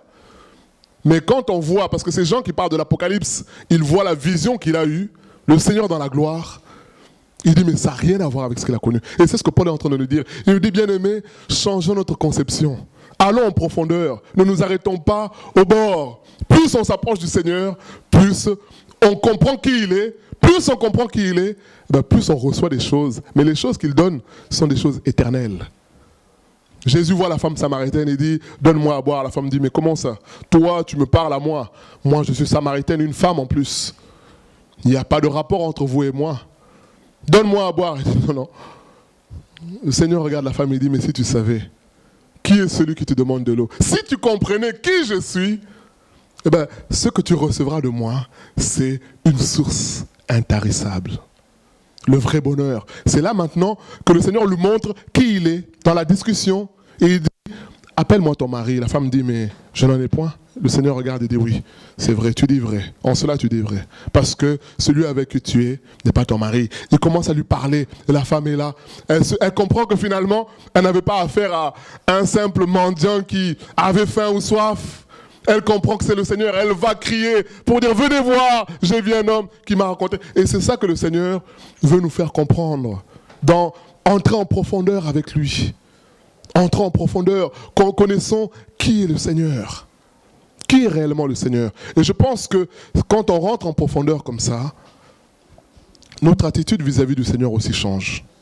Comme je le disais encore dimanche, parfois on se retrouve dans des situations où c'est comme si on suppliait les gens à servir Dieu. C'est malheureux. C'est comme si on suppliait les gens à servir Dieu. Viens s'il te plaît, il y a un concert, il y a ci, ah ben non, moi ça, moi... Bon, je ne dis pas que les raisons ne sont pas valables. Mais je dis que face à la grandeur du Seigneur, aucune raison ne peut nous empêcher de servir Dieu. Aucune. Aucune. Maintenant, dans notre conscience et dans notre relation avec Dieu, nous nous connaissons nous-mêmes. On sait que, bon là, c'est la paresse. Comme je disais la dernière fois, quelqu'un 3 jours avant, il t'envoie le message pour dire, bon, dimanche, je ne serai pas là parce que je suis malade. Donc la personne a déjà fait son calcul. Mais moi, je dis à la personne, mais bien aimé, mais pourquoi nous avons foi en Dieu? Pourquoi avons-nous foi? Donc 3 jours avant, tu sais qu'on est mercredi ou mardi, tu me dis, bon, dimanche, ne compte pas sur moi. Ah, quand c'est comme ça, je dis, bon, que Dieu soit béni, mais je veux quand même t'exhorter pour te dire, attends, on est mardi ou mercredi. Tu sais déjà que dimanche, tu seras dans ta couette. Je dis, mais donc, à ce moment-là, est-ce que tu ne peux pas mettre ça en projet avec Dieu? Parce que Dieu peut faire même à la dernière minute. Même à la dernière minute. Et c'est ça le piège dans lequel Saül est tombé. Dieu lui dit, attends 7 jours. Il attend 7 jours. Et le 7e jour, il ne voit rien. Les enfants d'Israël commencent à partir. Parce qu'ils venaient de très loin, du nord, du sud, de partout. Ils commencent à partir et ils se disent, non mais Saül là c'est trop. On attend, il n'y a plus rien. Mais Saül voit ça. Il dit, bon, Samuel traîne de trop, bah, je fais le sacrifice. Mais Dieu a fait exprès. Et c'est ça ce que j'ai dit à la personne. J'ai dit, ne sois pas comme Saül. Attends, même à la dernière minute, si c'est, il est 9h30, vraiment, ça, tu n'es pas bien. Ah, là, je dirais, tu as combattu jusqu'au bout. C'est ça être disciple. C'est-à-dire combattant jusqu'au bout. Donc, tu sais que le culte, bon, j'ai dit 9h30, je me suis trompé parce que la transition, c'est à 9h. Donc, je rectifie. Sauf à Grieux, 9h45. Mais... à 8h30, là, tu fais l'effort, tu vois que ça ne va pas. Ah, là, toi, avec le Seigneur, je dirais, bon, que Dieu soit béni. Mais il y en a, il ne fait même pas l'effort, quoi. C'est bon, il sait qu'il y aura un tel, il y aura un tel, il y aura un tel. C'est bon, les choses vont se faire. Mais le Seigneur voit ça et dit, mais oh là là, qu'est-ce que c'est triste. Qu'est-ce que c'est triste. On doit commencer à quémander. S'il te plaît, viens. Mais non, mais le Seigneur peut faire tout seul, bien-aimé. Il peut faire tout seul. Dieu peut faire son œuvre tout seul. Jonas a désobéi à l'ordre de Dieu d'aller à Ninive. Qu'est-ce qui s'est passé? Qui connaît l'histoire? Jonas prend la direction de Tarsis. Dieu l'a envoyé pour faire quoi? Pour annoncer la parole. Jonas prend la direction de Tarsis. Il y a une tempête qui se manifeste. Les gens tirent au sort, ils comptent, tac, tac, tac, tac, je ne sais pas comment ils font, courte paille, je ne sais pas comment. Le sort tombe sur Jonas. Ils disent, ah, c'est toi le coupable. On va te jeter dans la mer. Jonas dit, oui, oui, c'est moi. Parce que j'ai désobéi à l'ordre de Dieu. Les gens regardent Jonas et disent, quoi? Toi, tu désobéis à Dieu? Bien aimé, des gens qui ne croient même pas en Dieu. Toi, tu désobéis à Dieu? Le Dieu créateur? Et ces gens-là ont commencé à prêcher la parole à Jonas. C'est pour nous dire que, même si nous refusons, Dieu est tellement puissant qu'il va utiliser la tempête pour que le païen lui-même vienne te voir pour te dire, mais toi tu es chrétien, tu fais... Dieu est tout puissant. Et Jonas, voyant cela, il était honteux. Il s'est dit, bon, allez, j'ai désobéi. je me ressaisis. C'est bien. Parce qu'il y en a qui ne se ressaisissent même pas. Il s'est repris et finalement il est parti. Mais c'est pour lui dire que, avec ou sans nous, Dieu peut sauver. Dieu peut agir. Dieu peut agir. Alors réalisons à qui on a affaire. Allons en profondeur, c'est ce que Paul dit. Nous avons connu le Seigneur. Peut-être qu'il avait faim, il avait soif, il manquait d'endroit où dormir. Mais n'oublions pas que c'est le Seigneur des Seigneurs, le Créateur de toutes choses. Et il y a des gens qui l'ont compris. Et le Seigneur veut que nous puissions aller en profondeur, comprendre les choses. Et nous lisons Hébreux 5, 8 questions, Hébreux 5, 11. Encore une question Internet. La priorité d'un disciple n'est-elle pas avant tout d'avoir une relation personnelle avec le Seigneur, de lire et de méditer la parole et de l'appliquer bien sûr? L'enseignement est important, mais ce n'est pas la priorité d'un disciple. La soumission au Seigneur, même aussi aux autres, est très importante. Oui, je ne veux pas contredire la personne, je suis d'accord avec la personne. La relation, maintenant dans cette relation-là, il y a tout. Il y a l'enseignement, il y a l'écoute de la parole, il y a le fait de prier. En fait, c'est un ensemble. C'est ça la relation avec Dieu. Donc la personne n'apporte rien de différent. Je ne sais pas quelle est son intervention, mais la relation avec Dieu, dans notre relation avec Dieu, qu'est-ce qu'elle met dans la relation avec Dieu? Dans la relation avec Dieu, il y a tout ce qu'on a cité là. Il y a le fait de prier, il y a le fait de lire la parole, il y a le fait d'être enseigné, il y a le fait d'être exhorté, il y a le fait de vivre les expériences avec les autres qui nous fait grandir. C'est tout un ensemble. Maintenant, c'est un jeu de mots entre l'enseignement ou je ne sais pas ce qu'elle met dans tout ça, mais... je ne suis pas contre ce qu'elle a dit. Nous lisons Hébreux 5, 11. En fait, si je peux résumer par rapport à cette question, c'est aimons le Seigneur de tout notre cœur, de toute notre âme, de toute notre pensée. Et lorsqu'on aime le Seigneur de cette manière-là, tout le reste va suivre. C'est ça le vrai point. Parce que comme on a dit tout à l'heure, tu peux avoir tous les enseignements que tu veux. Tu peux apprendre, comme on a lu 2 Timothée 3, 6, qu'il y a des gens qui apprennent tous les jours, mais sans réellement arriver à la vérité. Il y a des gens qui font des séminaires, qui sont chrétiens depuis 30 ans. Moi, j'ai discuté avec une personne qui est chrétienne depuis, je ne sais pas combien, peut-être 30 ans, 35 ans. Elle m'appelle pour que je prie pour elle, pour la maladie, elle commence à m'exhorter. Après, elle me dit, bon, quelle parole tu as à me donner? Comment tu peux m'exhorter? Bon, je lui dis, bon, crois au Seigneur, ceci, cela. Elle dit, oui, je sais déjà. Elle commence à m'exhorter encore, elle m'exhorte. Bon, moi, je me suis tu. Après, elle me dit, mais j'ai un problème, mon mari, voilà, il est comme ci, il est comme ci, il est comme ci, il est comme ci. Je dis, oui, mais il faut aimer ton mari et prier pour son salut. Elle dit, ah non, non, non, là, tu vas te taper à côté. Parce que tu ne le connais pas. Tu ne sais pas qui il est. Alors, je me suis dit, mais finalement, on a eu parlé pendant 1 heure. La personne connaît bien les choses. Sa vie chrétienne, c'est peut-être, si on ajoute quelques années, c'est mon âge à moi. Mais finalement, elle me dit non, mon mari, c'est jamais je veux pardonner à ce qu'il m'a fait. Je dis, ah voilà. Tu me dis que tu fais de l'évangélisation, tu prêches aux gens, tu fais ci, tu fais... Mais à quoi ça sert de faire tout ça si toi-même, ton mari, toi-même tu dis que je ne pardonne pas à cette personne-là? Eh ben, c'est pas l'Esprit de Dieu, ça. C'est pas comprendre qui est le Seigneur. Le Seigneur aime et il veut sauver. Donc finalement, tu apprends, tu as un palmarès de chrétienne, mais malheureusement, tu as tapé à côté à cause de l'orgueil. C'est ça. À cause de l'orgueil. Donc, on peut apprendre, connaître, mais si on refuse de pratiquer la parole de tous les jours, c'est pour ça que c'est ce qu'on a dit, être disciple, c'est faire le choix de se soumettre. Il y a les règles, des règles, c'est la soumission. C'est ça la première règle. Voilà pourquoi Jésus dit, le disciple n'est pas au-dessus. Et il dit même, s'il arrive qu'un disciple soit parfait, alors sa perfection va s'arrêter où? À la ressemblance de Jésus. Bon, déjà, il faut y arriver déjà. Il faut déjà y arriver. Mais il dit, pour que le disciple soit accompli, parfait, il faut qu'il atteigne Jésus. Donc, c'est ça notre objectif. Nous lisons Hébreux, on va bientôt finir, on n'a pas le temps de tout voir. Hébreux 5, 11. Voilà ce que l'apôtre Paul dit, toujours dans aller en profondeur avec le Seigneur. Nous avons beaucoup à dire là-dessus, et de choses difficiles à expliquer. parce que vous êtes devenus lents à comprendre.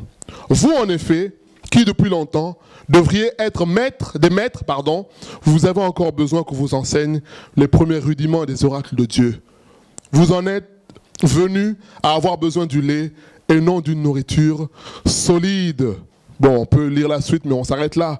Voilà ce que le Seigneur dit.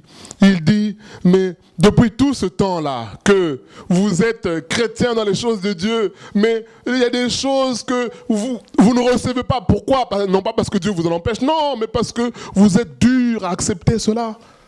Et malheureusement, nous restons encore dans une étape, alors que le Seigneur, on a dit dans la définition, le disciple apprend et il grandit pour atteindre le maître, pour devenir comme le maître, comme un enfant qui grandit. Il a 1 an, 2 ans, 3 ans, il marche, il parle, il court, et voilà, la vie suit son cours normal. Il dit, mais c'est à ça que nous sommes appelés. Mais l'apôtre Paul dit ici, mais vous qui devez être des maîtres. Un maître, c'est quoi un des rôles du maître? Il y a des maîtres ici parmi nous. Qu'est-ce que le maître fait? Oui, il enseigne. Donc il a reçu suffisamment pour pouvoir un jour aussi transmettre. C'est ça. Il dit, vous qui deviez être des maîtres, mais vous en êtes encore à des petites disputes, querelles, ceci, moi cela, moi cela, moi cela. L'apôtre Paul dit, j'ai des choses à vous expliquer encore plus compliquées, mais ça ne sert à rien. Ça ne sert à rien. Alors, soyons humbles pour dire, mon Seigneur, peut-être que je ne suis pas arrivé encore au niveau que tu attends de moi. Aide-moi à atteindre ce niveau-là. Aide-moi à entrer dans la profondeur. Peut-être c'est l'humilité qui manque. Dis au Seigneur, Seigneur, aide-moi à être humble. Peut-être que c'est l'orgueil. Seigneur, aide-moi à accepter, lorsqu'on me reprend, que je ne puisse pas voir celui qui me reprend, que je puisse voir ta main derrière. Parce que si on s'arrête à la personne, je peux vous dire que, bien aimé, on a tous des dossiers les uns sur les autres. Parfois même des dossiers inventés. Ah, toi tu me dis ça, mais toi aussi. Ou alors, on te dit ça, tu te tais, mais tu dis, bon, je t'attends au tournant, toi. Et quand c'est comme ça, tu ne loupes pas. Tu as des caméras partout, tu attends l'autre au tournant. Mais non, mais ce n'est pas ça l'objectif. L'objectif, c'est de dire, bon, c'est vrai, ok, j'accepte. Je continue la route. Seigneur, merci, que ton nom soit béni. Je passe pour un faux chrétien, mais j'accepte, Seigneur, aide-moi à accepter avec joie et à avancer. C'est ça, c'est ce que Paul dit.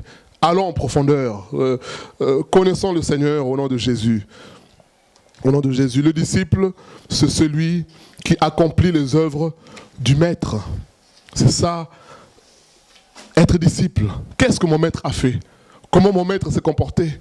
Et l'apôtre Paul le dit dans 2 Timothée 3. Il dit, Timothée, tu as été mon témoin. Tu as vu comment j'ai marché dans la charité, dans la compassion, dans la bienveillance, dans la constance. Il dit, toi ne suis pas les autres, suis mon exemple à moi. C'est ça le disciple.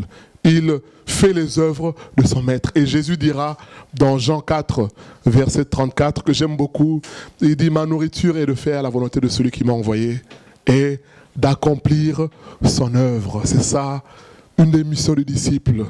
C'est accomplir les œuvres du maître. Et Jésus lui-même dit dans Jean 14, à partir du verset 8 au verset 12, il dit, les œuvres que j'ai faites, vous en ferez aussi. Et il dit même que vous en ferez même de plus grandes. Vous en ferez de plus grandes. C'est cela. Et ces œuvres-là, c'est quoi? On l'a cité. C'est de vivre l'amour autour de nous. Quand je manque d'amour, je me dis, Seigneur, aide-moi à manifester l'amour. Parce que j'en manque. Seigneur, soutiens-moi. La compassion pour les âmes. Est-ce que c'est un souci pour nous? Est-ce que c'est un souci pour moi? Quand je vois les gens autour de moi, c'est ça un disciple. Un disciple, c'est quelqu'un qui porte la charge. Qui a compris que c'est ça sa mission. Il porte la charge de sa famille. Il porte la charge. Souvent, on se dit, mais pourquoi c'est toujours moi? Ah non, mais ils exagèrent. Mais c'est toujours moi qu'on appelle. C'est de régler vos problèmes tout seul. Mais non. Il y a des chrétiens qui disent cela. Les gens ont compris que c'est toi qui es chrétien, qui va départager, qui va donner des conseils. On t'appelle toi, mais c'est toujours moi, c'est toujours moi. Il y a des grands frères. Mais non, mais saisis. C'est ça le but de l'enseignement. Que tu comprennes aujourd'hui qu'on t'appelle toi, parce que c'est toi qui es le disciple de Jésus. C'est toi qui dois porter la charge. Joseph a dû se poser la question, mais pourquoi moi? Pourquoi? Un jour, il a compris que le mal qui a été fait, Dieu a fait cela parce qu'il avait un projet. Et ainsi, le mal, finalement, Dieu l'a transformé en bien. 1 Samuel 17, David arrive, il voit que Goliath, les Philistins se moquent d'Israël. David a pris la responsabilité, il a pris la charge. Il a dit non, c'est ma responsabilité à moi. Il a dit, qu'est-ce qu'on va donner à cet homme-là, cet homme qui va vaincre? On lui dit, voilà ce qu'il va avoir, ok. Bon, je suis prêt, je vais aller. Voilà. Le disciple, c'est celui qui porte la charge. Jésus a porté la charge de l'humanité, Ésaïe 53. Il a porté cette charge-là. Et le Seigneur veut aussi que nous puissions porter la charge. Comme je l'ai dit, dans ta famille, là où tu es, porte la charge. Prie, exhorte, reprends, censure s'il le faut, prends des mesures. Mais comprends que c'est toi qui as la charge. Comprends que c'est toi qui as la charge. Sois conscient de cela. Ne te plains pas en disant c'est toujours, oui, c'est toujours toi, parce que c'est toi que le Seigneur a choisi. C'est ça les œuvres du Seigneur. Le disciple, c'est celui qui vit dans la logique du sacrifice. C'est ça même la vie chrétienne. Dieu a tant aimé les hommes qu'il a donné son Fils unique, afin que quiconque croit en lui ne périsse point, mais ait la vie éternelle. C'est ça. Est-ce que nous vivons dans la logique du sacrifice? Le sacrifice, c'est quoi? C'est j'accepte de perdre mon confort à moi. J'accepte de perdre ma tranquillité à moi pour aider une personne qui est dans le besoin. C'est ça que le Seigneur attend de nous. Mais tout ça est lié à l'amour aussi. Jésus dit dans Jean 13 qu'il n'y a pas de plus grand amour que de donner sa vie pour ceux qu'on aime. Il dit lorsqu'il sentait son heure arriver, il a mis son amour au maximum pour les humains. Mais il a accepté de se donner. Et nous vivons dans un monde égoïste où chacun cherche son intérêt. Chacun cherche ce qui va tirer. Même avec le Seigneur, on est comme ça. Beaucoup viennent au Seigneur parce qu'ils s'attendent à ce qu'ils reçoivent quelque chose. Il y a des gens qui veulent se faire baptiser, non pas parce qu'ils ont fait le choix du Seigneur, même si ils vont te le dire. Mais en réalité, ils se font peut-être baptiser parce qu'ils pensent que le baptême, c'est un fétiche qui va empêcher qu'ils tombent malades. Ce sont les réalités, ce que je dis là. Ce sont les réalités. Je dis, bon, pour que je ne tombe pas malade, je vais me faire baptiser. Pour que je puisse me marier, comme j'ai envie de me marier, je vais devenir chrétien. Je vais aller dans les églises. Ce sont des réalités. Ce sont des réalités. Or, la vie chrétienne, c'est une vie de sacrifice. On s'oublie soi, on pense aux autres. Bien aimé, ce que je dis, ce n'est pas facile, humainement pour la chair. Mais quand on accepte de vivre par l'esprit, cela est possible. Se sacrifier, c'est accepter de dire, bon, ok, je renonce à mon droit, je renonce à mes prérogatives, je renonce, je suis femme chez moi, femme de mon mari, bon, il a décidé, bon, Seigneur, je te fais confiance pour la suite, voilà. Plutôt que d'entrer en conflit parfois devant les enfants, non, je fais le choix de favoriser la construction. C'est un sacrifice. Parce que on ne prend pas ton avis en compte. Ou tu es homme, tu es aussi dans l'inverse. Accepte de te sacrifier et dire, bon, on cherche la construction, Dieu tranchera. Dieu va trancher. Voilà. Mais accepter à ce moment-là d'être le perdant. C'est ça la vie chrétienne. C'est une vie de sacrifice, la logique de sacrifice. Je m'oublie, moi. Je privilégie les autres. Peu importe. Moi, ce qui m'arrivera, peu importe. Je pense d'abord aux autres. C'est ça. C'est ça que le Seigneur veut, que nous puissions saisir. Et il y a beaucoup de choses à dire, mais nous finissons par nous poser la question, finalement, qu'est-ce qui m'empêche à être le disciple que le Seigneur attend de moi? C'est ça la prière que nous allons faire, dire au Seigneur, Seigneur, qu'est-ce qui m'empêche à être disciple? Le disciple que tu attends, qu'est-ce qui m'empêche? Est-ce la légèreté? Est-ce le fait que je suis tombé dans la routine religieuse, d'être religieux, faire les choses pour les faire? Ou est-ce par amour que je le fais pour toi? Lorsque, Seigneur, je n'assiste pas aux réunions et que je donne des raisons, est-ce que ce sont des raisons qui sont valables? Ou est-ce que c'est la facilité? Bien aimé, Jésus dit la chair est faible. Et il dit l'esprit est disposé. Paul dit dans Galates 5, il dit la volonté de la chair et celle de l'esprit sont opposées. Ils sont parallèles. C'est-à-dire qu'ils ne vont pas se croiser. Non. C'est deux chemins différents. L'autre va te dire, oh mais t'es bien à la maison, regarde, il fait froid. Tu vas sortir, regarde, tu tousses. Non mais t'es bien comme ça. Mais est-ce que c'est pour autant qu'on ne tombe pas encore malade un autre jour? On finit par tomber malade. On finit par tomber malade, on finit par avoir des problèmes toujours. Mais c'est le confort du moment qu'on veut, qu'on recherche. Non.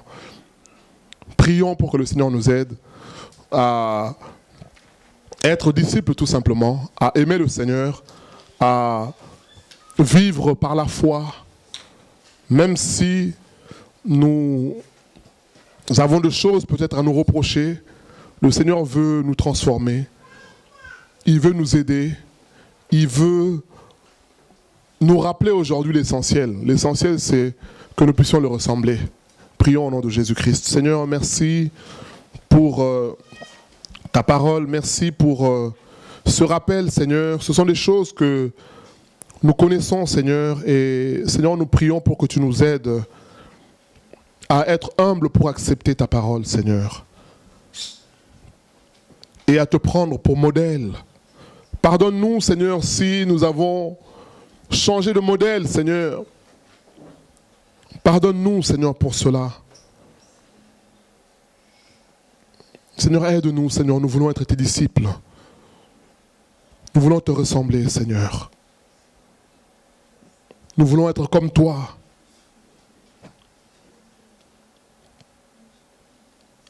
Aide-nous, Seigneur. Toi qui es le Dieu fidèle. Toi qui nous transformes, Seigneur. Toi qui transformes nos cœurs. Seigneur, nous prions pour que tu fasses ce travail. Qu'est-ce qui nous empêche, Seigneur, d'être, Seigneur, des disciples? Qu'est-ce qui nous empêche, Seigneur,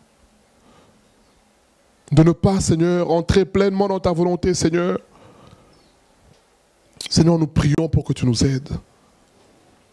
Que tu nous révèles cela aussi, afin que nous puissions prendre la décision, Seigneur, de te suivre, Seigneur, pleinement, totalement.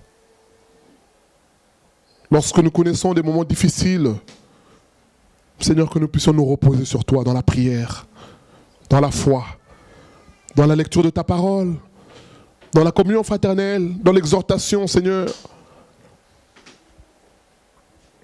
Seigneur, soutiens-nous, Seigneur. Tu vois tous ceux qui sont fatigués, tous ceux qui, Seigneur, sont épuisés. Tu dis que ceux qui se confient en toi renouvellent leurs forces. Et nous venons puiser, Seigneur, nos forces en toi. Que ton nom soit béni pour tout ce que tu fais et pour ta parole, Seigneur, au nom de Jésus-Christ. Amen.